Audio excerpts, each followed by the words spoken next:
Well, hi everyone, and welcome back to my sewing room. Today is Friday, May 7th, 2021, and this is number 18 in my Sew Your Stash series. And today I'm going to be showing you how to make my 6-inch Granny Star block.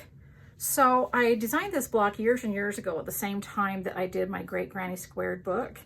And then I taught this during my workshops and retreats. It's not in the book, but in my workshops and retreats, I always do something kind of a spin-off from my book and teach the block. And so it had been a while since I'd sewn this, and I had showed it on Instagram last month and asked you guys if you wanted me to throw it in my Sew Your Stash series, and it was an overwhelming yes. So I was pretty excited about it because this is a really fun block to make. And yes, I do use my baskets, my scrap baskets to make it, and my bee backgrounds. So here's my bee backgrounds. I've made 4 blocks so far. I'll make a block for you today. And so here's my bee backgrounds. And so here's 4 of them that I've used. And what you need to cut out of the bee backgrounds are, let me move these out of the way so that you can kind of see. So you're gonna need 4 2 inches tall by 3.5 inches wide, and that's for the flying geese right here. Then you're going to need 4 2-inch squares, and that's for the 4 corners right here. And then you're going to need 8 of the 2 inches tall by 1.5 inches wide, and that's for the center here. And I'm going to show you how I sew that. So what I do is I add those strips around here, and then we end up using the 3.5-inch trim it ruler to put it on point and square them down. So I'll show you what I mean, you know, when I'm sewing. And that's the same method that I do when I make my Great Granny blocks in here. We make them into strips, and then we twist the ruler and trim them down. So we're just doing the same thing, but on a much smaller scale. Okay, so what I need for each star point are 8 2-inch squares.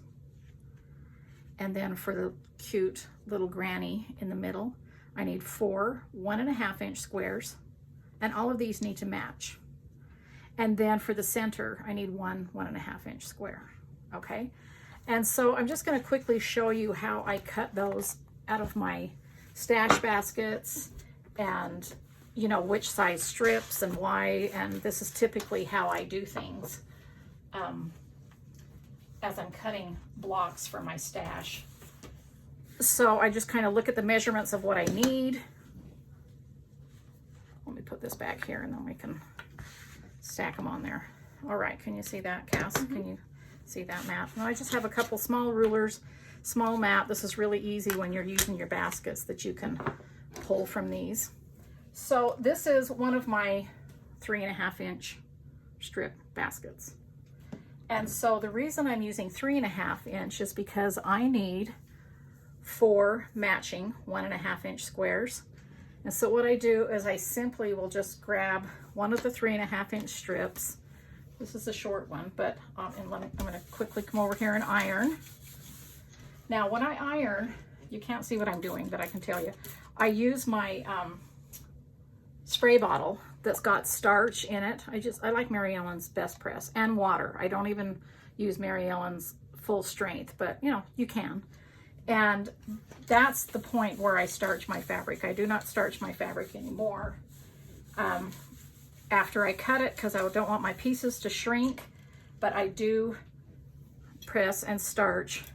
And see, that gives us a nice little stiffness there. Okay, so the reason I use my 3.5-inch strips is because I can get 2 1.5-inch squares and 2 1.5-inch squares this way. So I simply just grab my ruler, cut 1.5-inch wide. This is my 1.5-inch wide ruler, my cute cuts, but of course you could, you know, simply just measure in 1.5 right here if you wanted to. Then I stack them on top of each other. And if I feel like, I think that these edges are straight, But if I feel like they're not, I'll start in here and cut across and then trim that off.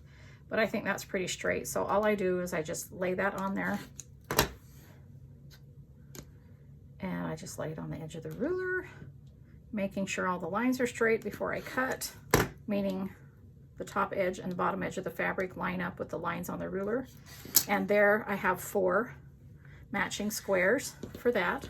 And then because I only have this much left, instead of putting it back in my strips basket, I will take my 3.5 inch wide ruler or whatever ruler I have, and I can see that just by trimming this off a little bit right here that I'll have a 3.5 inch square. And so now I'll add this to my 3.5 inch basket. Okay, so that's how I cut for those. I can also take another color and cut a bunch of 1.5 inch squares like this, or just cut, like I could take this red one and for the center and just cut one like this, because I only need one for the center. I didn't iron this because I'm just showing you real fast. You know, and throw that on there for the center, and then just cut one more. This is scrap. Put this strip back in my basket, and then this extra one would go in my 1.5 inch bins, which I've shown you before. But I always have like a little dish or something like that that I can start, you know, throwing things inside, meaning these are all 1.5 inch squares. And then when it gets really full, I'll put it back in my bin. But I always have a place where I can just trim them off real quick and put them away so that I'm saving all of my squares, because I will use them. So for this, might be kind of fun to pick one out. So I could just go through and decide what I wanted for that one. So I've got my 4 1.5 inch squares. Can you see this, Cass, or do I need to? Okay. And my 1.5 inch there for the center. So now what I've got left are, I need the 8 2-inch squares for the star points. So what I do with that is I take my 5.5 inch, I mean not 5.5, my 5 inch bins, and let's see, here's the top one. Here's what it looks like inside the top one. And let's just cut, I don't know, maybe pink or whatever. Here's one of my strips that's left over from Prim that I put in there. So I'll quickly come over and spray with my mister bottle, press the ends. I usually let it cool for a minute because I don't want to warp my mats, but we'll go like that and let it cool off for a second. But I do like to cut 2 at a time. So because I need 2 4-inch squares, I use my 5-inch strip because I know that I can get 2 stacked on top of each other 4-inch squares. So I just simply put my ruler on there, turn it around,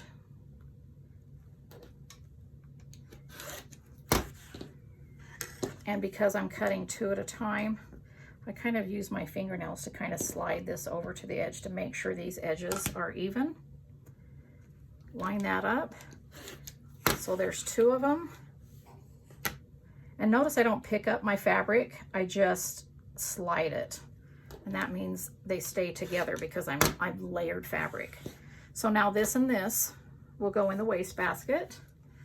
I have 4, and then I'm just going to do the same thing by cutting another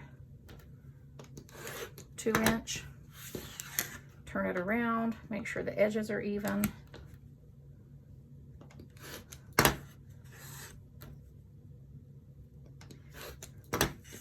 And then now I've got that, and you know, I don't think I need to show you how I do my background. I literally just use that from one strip across the width of fabric. Here, let me grab my background that I cut this morning. So here's the background piece of my bee background that I used. And I literally just cut a 2-inch by width of fabric, and I could get all of this. So again, 4 2-inch tall by 3.5 inch wide, 4 2-inch squares, and 8 2-inch tall by 1.5 inch wide. And that's one width of fabric by 2 inches for one background for the entire block. Okay. All right, so I'll put this pink one back in my 5-inch strips basket, and I'm gonna take you guys over to the machine and we're gonna sew up another one of these blocks. All right, so here we are, and guess what? I switched out my featherweights. I thought it was time to sew with Miss Doris again. Now, oh, I almost forgot to tell you, I am working on my mat, and I've got it all pieced together. I just need to get it quilted. And so in my next Sew Your Stash series, which will be in a couple of weeks, I'll have my new mat under here, under Miss Doris. Okay, so what we're gonna do is sew one of these cute 6-inch Granny Star blocks. I already started sewing a few little segments just to save time. So what I'm gonna do is treat this like the center one block, the center, and then the outside block, a different one. So let's talk about this first. So the 3.5-inch block that we trim it down to will go in the center of the star here. And what I did here was I just sewed 3 flying geese using these 2 things. So I'll hurry and sew that together so I can show you exactly how I do that. And then we'll set that aside and go ahead and sew this. So I've got my Seam So Easy guide taped on here with washi tape. Just use washi tape so that it's not permanent, doesn't leave any marks on your machine at all. And I usually tape it in 3 spots. And my bobbin for this is I have to lift this up to the side, and I just kind of feel it there. If you have a front loading bobbin, I do that. But if you have a top loading, then you can just take it off and reset it back up. How you reset it, I mean, or do it in the first place, is you just line up this center line with the needle, and then that's your 1/4 inch right here, and then there's another 1/4 inch on the other side, which I do use for some things. I'll have to do a block where I show you when I use this other side. But the reason I put grids here is so that you can, when you line up this center line, you could still be twisting it, and then that line would be a little bit crooked. But this way, because you have grids on, you can line up with any straight line on your machine, like right here, the edge here, so that you've got it squared this way and this way. So that's kind of a long explanation, but I do get a lot of questions about that, so I just wanted to explain that again. Now, my new Seam So Easy guides come with this already cut out, but the older ones, which are still available now, you can just cut out yourself on the lines. The new ones are on back order again, but they will be coming back in very soon in 3 colors. So hope that answers questions about these. All right, so what I use this for is, here's my rectangle for the background, and I'm just going to place the squares together. And instead of tracing a line right here, I don't have to draw that line because I've got this center line that lines up with the needle already ready to go. So I just start on the corner, and then I just, as I'm sewing, I watch this corner go along this line, and it works perfectly every time. So I'm going to go ahead and stitch that so that you can see.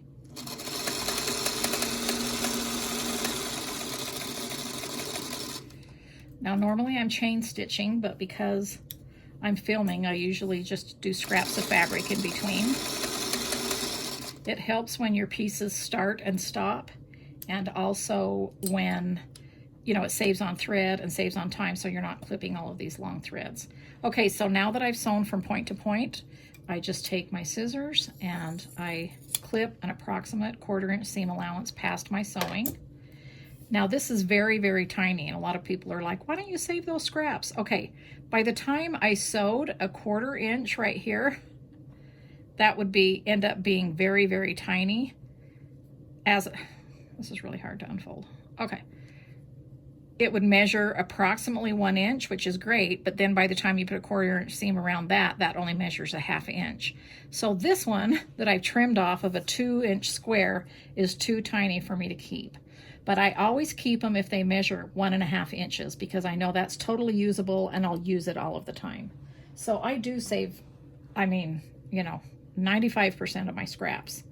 Okay, so when I finish sewing that, I just zip it on over here to my ironing board, and I do like to press my seams open in this block because it's a 6-inch block and it has a lot of seams. So what I do is I just press it open, I stick the clapper on here. This will absorb the heat and therefore my block will lie flat. And I usually keep it on longer, but you know, for the sake of time on the video, I'll just bring it back up here. And if this was a larger block, I would probably just press towards the outside, but because this is a 6-inch block, I really like to press my seams open. And when I say open, most of it's going to be open. I'll show you the portions where I don't press open. And also, when you're doing a flying geese or a flying goose, you just want to make sure that you're going the right direction, because if you haven't traced your line on, you might accidentally go this way, which is great for another block, but not for this one. You want it to just open up that way. So at this point, before I trim or anything like that, I may take and my ruler, even though this is a rectangle, see how this is 3.5 inches wide and this needs to be 3.5 inches wide? I'll just hold it up there and you can obviously see that that little portion right there, can you see how that sticks up? Needs to be trimmed off. So I can either use the ruler to trim it off, or I can see that it just needs to be trimmed off with the scissors. It just helps me to have that as a reference. And so I'll just take that and trim that one little part off, and then go ahead. Should have just trimmed that at the same time. I had my scissors. And then go back over here and press it open. Now, how I press open is I usually just start, you know, with my fingernail. A lot of the times, most of the time use a hard surface for this, but I'll take my roller, and that really gets it open. And then if I put the iron on there for a few minutes and put the clapper, that really makes it go flat. When I'm using this normally, I will do it over here and at this point like this, and I'll just really roll it and it makes it lie flat. So that's what I use my roller for. I usually use my roller and my iron, but I usually keep my roller over here so that I can use it on a hard surface. Okay, so now I've got this. I can just quickly hold it up there and I can see that those lines, see how those lines really line up, and there's a 1/4 inch past that. That's exactly how I want that. No trimming necessary on that. And so I'm going to lie this block here and just let it sit so that we can construct these little granny blocks. So what I've started with this is, remember I had 8 pieces that were 2 inches by 1.5 inch, and I went ahead and sewed a piece of the background to each side of 2 squares, and then one side of the other 2 squares, and then I'm going to sew this together in a row. Then I have these 2 pieces left over, and I'm simply going to lay these right here, kind of centered the best I can. Doesn't have to be exactly centered. And I'm just going to start sewing here so that I'm sewing a 1/4 inch seam there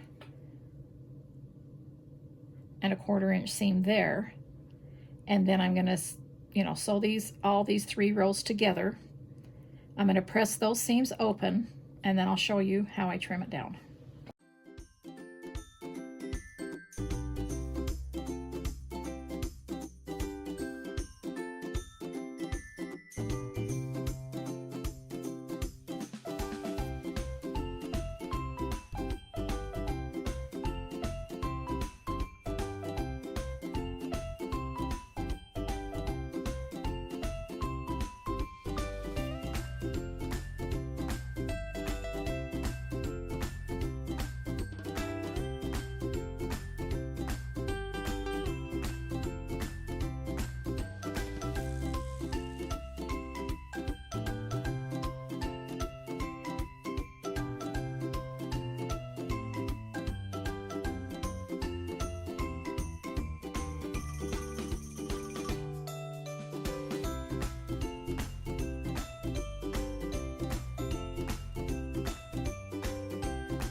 Okay, so here we have this block with all of these seams pressed open except for, you can see right here where I just pressed towards these outer rectangles here.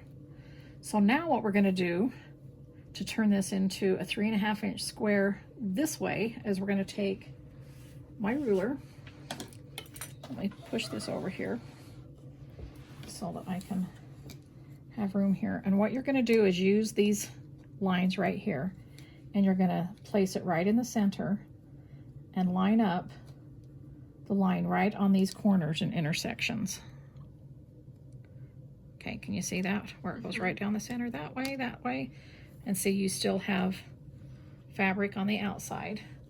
And what I do is, well, sometimes I have my little pink mat here so that I can just turn it, but I usually do this side first, the right side, because I'm right-handed, and then I go ahead and do the top. And now because I've already, you know, trimmed that up, I know that I just need to lay the ruler right here, back on the corners, and I don't have to remeasure again or look at the lines, and just go ahead.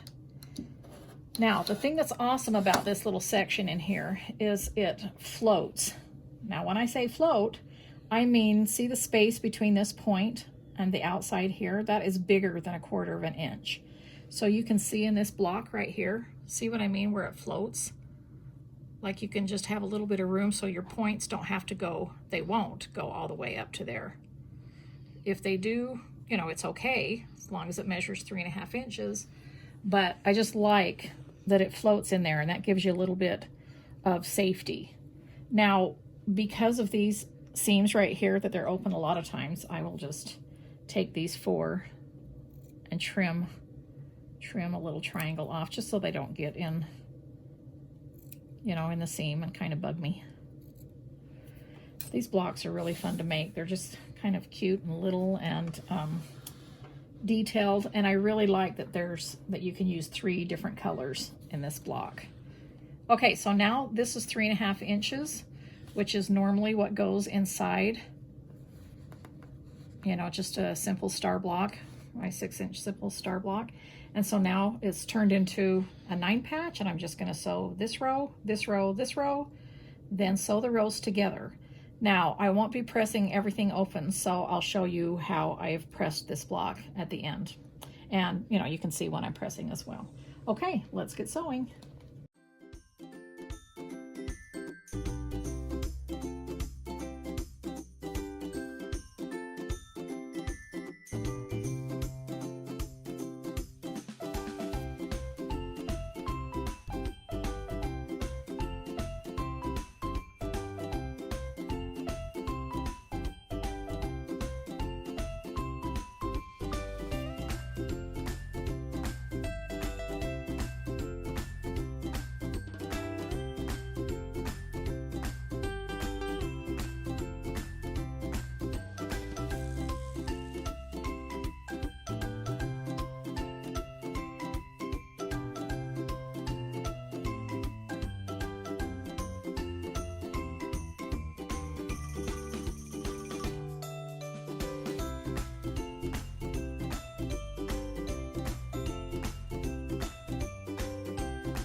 Okay, so now I've got the center here. You saw that I pressed towards the little granny block, and then I pressed towards the squares here. Now I'm just gonna, again, use the 1/4 inch seam allowance, and I'm gonna sew these 2 sides together.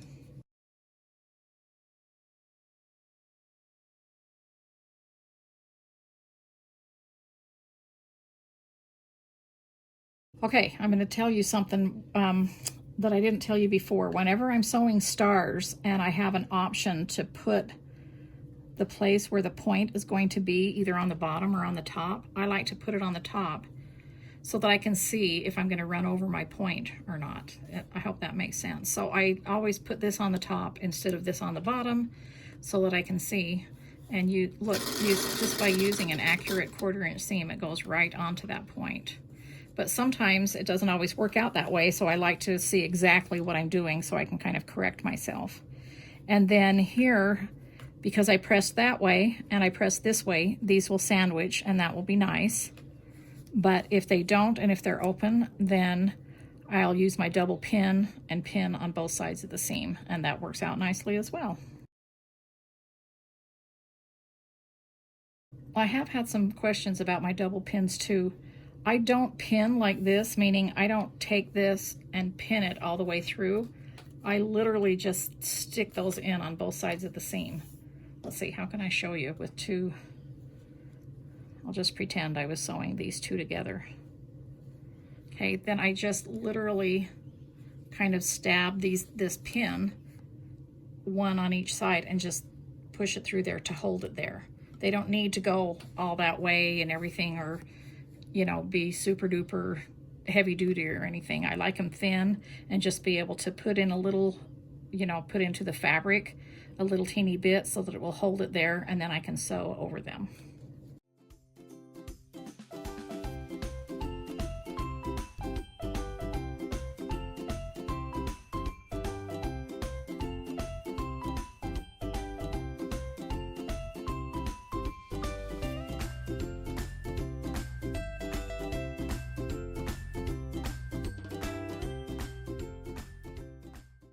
All right, sometimes I like to set another clapper on top of another just for weight. I don't know if that really makes any difference, but it kind of makes me feel good. So I'm just gonna let that cool so that it's nice and flat, and then I'll show you what that looks like in the end. But in the meantime, I'm sure that you saw this in my introduction, and I went ahead and did this 6-inch block, and I'm gonna add it into the Red Sampler Sew Along. So if you haven't heard about that, I'll go back over to the work table and I'll show you my blocks. You kind of got a sneak peek of the blocks that I have done so far in the opening video, in the opening, sorry, of this video, as they're on my design wall.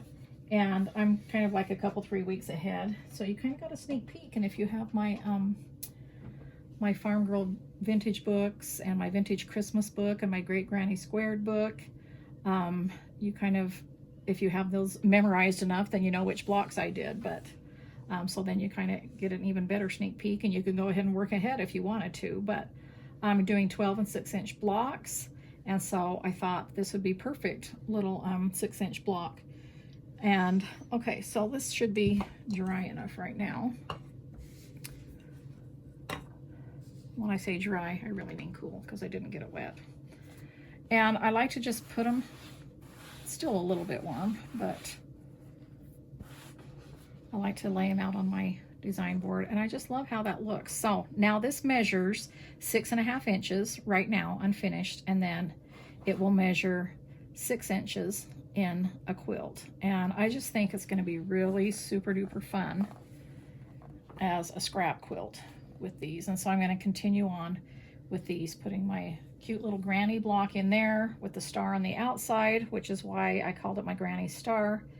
They would look really cute just sewn right together, but honestly I'll probably do scrappy 1.5 inch wide sashings. I'll cut them. So I would cut the sashings 1.5 by 6.5, and then cut the cornerstones that would go in between 1.5 inch scrappy squares, and that would make a darling quilt. So I'm going to continue on with that, and I'll show you my progress, you know, as I get going with that. But for right now, let's take this back over to the work table, and I'm going to show you my other blocks and talk about my fabric and talk about the Red Sampler Quilt Along. Okay, so let's talk a little bit more about my Red Sampler Sew Along. I'm really excited about this. I did talk a little bit about it a couple weeks ago when I filmed my floss tube, and talked about how it correlated and went along with the red samplers that I love doing in cross stitch. But I love to do red and white quilts, and it was just time to do another one. I do one every couple of years. You know, I like blue and white. I love 2-color quilts as well as I love scrappy quilts, but I just thought it was time to do another red and white one, and I'm so excited that so many of you have jumped on the bandwagon with me and are excited about it as well. So I'm just going to talk a little bit more in depth about it here, So I'm using these books. What I like to do with my books, some of them are newer than others, is I like to reuse them over and over again in different ways. Believe me, I pack plenty of projects in my books alone. So even if you made, 3 or 4 of the projects in the books, I feel like you would enjoy that book. But I really want you to keep enjoying the books. I like to keep enjoying them. And so I kind of reinvent different things and switch things around and have quilt alongs and sew alongs on my blog and now here on my channel. And I think that's really fun. One of the things that these 5 books, I have more books than these, but one of the things that these 5 books have in common is they're all 6 and 12 inch block sizes. For each block, I give you cutting for 6 or 12 inch.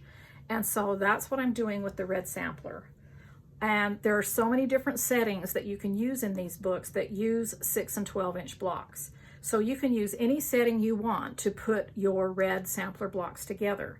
Now, if you're a person that loves my 6 inch blocks and are totally addicted to making the 6 inch blocks, and I know there's many of you out there because over the years you've told me that, and you want me to teach them in my workshops and things, then you could just pick a setting like the cover quilt on my Farm Girl Vintage book that is only 6 inch blocks. And you can totally do this whole thing in reds and whites. I am doing 6 and 12 inch blocks. And so the setting that I am going to be using for my quilt, and you can do the exact same thing I'm doing, or you can, choose another setting here in my books. I'm doing the one for my Farm Girl Vintage 2. It takes 20 12 inch blocks and it takes 30 6 inch blocks. So I'll end up making 50 blocks. And I'm using all of my books to make these blocks. There are several settings within my books that you could only do 12 inch blocks if you want. For instance, this is my Great Granny Squared, that I showed you earlier at the beginning of this video. This one is just 12 inch blocks here. So this would be a great setting. Wouldn't that be fun to have those on the outside border if you wanted to just do 12 inch blocks? So that's what I'm doing. So far, I have made blocks out of all 4 of these books. My Spelling Bee book, I'm going to be using this at the end of the Quilt Along, which will be the end of July. And I'm going to be designing a label using blocks from this book. And so that's just a heads up on that if you're interested in that. With all of my quilt alongs, I usually design custom labels, and I think that is a fun thing. So far I have done, a variety of different blocks. Out of these, I've done one out of here so far, and we'll be doing another one out of that one. And of course, this is a much smaller book. These ones are all big and spiral bound. My books are all published by It's So Emma, which is a division of Fat Quarter Shop, and Kimberly and her crew just do such a fabulous job. And I love that they publish my books, and I'm so grateful for that. Okay, I'm just going to show you blocks that I have done so far, and all of the information is on my blog. We are going to be on week 4, Monday morning. I post 3 new blocks every Monday, and so this one will be posted on my blog Monday, so you're getting a little bit of a sneak peek. But I'm just going to whip through and show you first my 6 inch blocks that I have made for this quilt. Some of them I've already shown on my blog, some of them I have not. So I'll just start stacking them to the side. Now this one, let me tell you a little bit about this one. This one is from my Farm Girl Vintage 2 book, and I have 6 blocks in that book that end up, if you use the 6 inch size, that these are 3 inch segments. And I chose to do these, even though they're really tiny, and you don't have to do them if you don't want to. You could just do a bigger 6 inch block. But I thought it would be really fun when the quilt's all put together that it looks like I have 12, 6, and some 3 inch blocks mixed in between. So that's what I'm doing with these. And also I wanted you to notice that I'm using kind of 3 different colors of red, meaning I'm using my normal red, which is Cayenne or Riley red, and then my Barn red too, to kind of mix in with those. I'm using a lot of my gingham and a lot of my basket weave. And my basket weave is from my current collection, which is Flea Market, and my gingham is from Farm Girl Vintage. And you really kind of, I'll talk about that a little bit more as I show you fabric. Let's just finish showing the blocks. Here's another one that ends up being a 6.5 inch block with 3 inch blocks. I know that one's from my vintage Christmas book. Here's another one that has the smaller blocks. This is the 3 inch block. As we're getting down, you're going to start seeing ones that I haven't shown on my blog yet, I think. But I will be.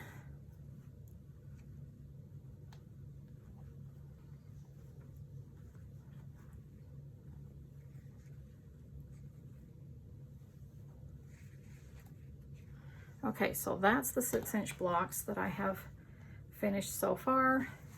And with this one being the latest that I just finished. Okay, so 12 inch. Can you see all of that whole thing, sis? Mm-hmm. Okay, so here's my Great Granny block. I don't know if I'm showing, you know, these aren't in order of what I've shown before on my blog, but simply what I have done sewn so far. I know this was the first 12 inch block. This is the Sunny Sunflower block from my first Farm Girl Vintage book. And see how I'm using all different reds, like lighter reds, a darker red, and a gingham. This one is my butter churn block from my first Farm Girl Vintage book, and I'm using my barn red and then a lighter low volume red, and then more like, you know, the Riley red on the outside. Okay, so that's the blocks that I have done so far, but again, I'm going to end up with 20 of these, all different, and 30 of these, all different. So for my fabric, what I'm doing is I just grabbed one of these baskets. I get these baskets from Target. They're the same ones that I've used for my scrappy strips. And I just filled one up with reds, and this is going to be plenty of reds, but I'm just using a variety of reds that are in my stash. Most of the reds are mine, but I am throwing a few other fabrics in, you know, that are in my stash. And so these are kind of like the tomato reds, cherry reds that I normally work with, but I love working with barn reds too. So see how those contrast, how they're a little bit darker, and especially when they're separated with the background color. It really makes a huge difference.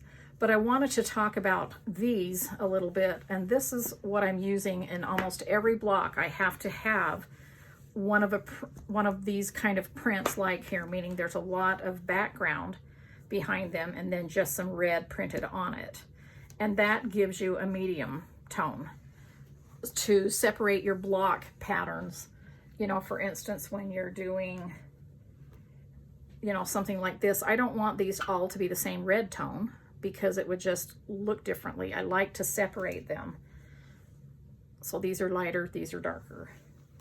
And it just makes for a more interesting block. When you're doing all reds in one block, then just break it up into different tones of red. So these I'm using a lot of in almost every block.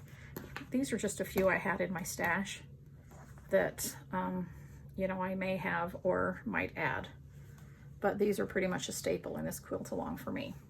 Now the backgrounds that I'm using are 6 different backgrounds that are mine. This is a bee background, my penmanship.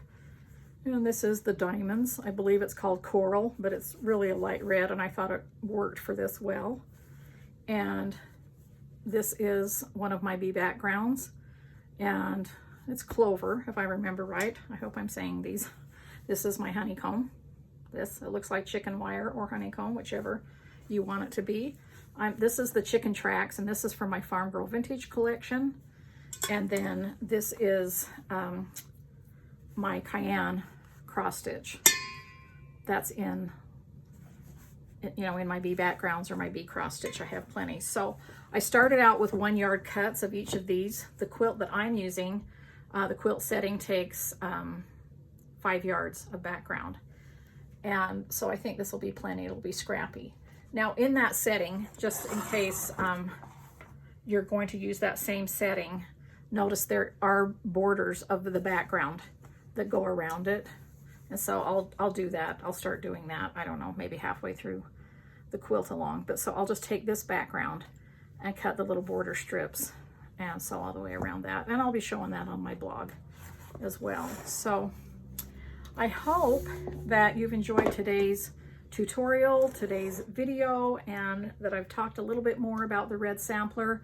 If you want to know more about the things that I have talked about, I always leave links and more information. Just go, look below my the bottom description of my video, underneath the pictures and where it says show more. Click on show more, and then all the links and everything will come up underneath that. And thanks again for joining me. Now next week I will be filming again, and I'm super excited about it because it's going to be virtual spring quilt market. So I will be showing you the storyboard of my new fabric that I just have ready to show for spring. I'll be showing you not strike-offs, but actual pre-yardage of my stitch fabric that comes out in July. I happen to get my hands on a yard of each of those prints, and I'll just be showing you about my new notions and all those kind of fun things that we normally show in the Riley Blake booth at International Spring Quilt Market. But because we're not able to do that yet because of everything that's happening in the world, hopefully next year we can go back to normal. But we're doing it virtually, and so I'm excited. I'm just gonna pile everything up here on the table and just go through and show you all my new things one by one. So I will talk to you all about that next week, and I'll chat with you later.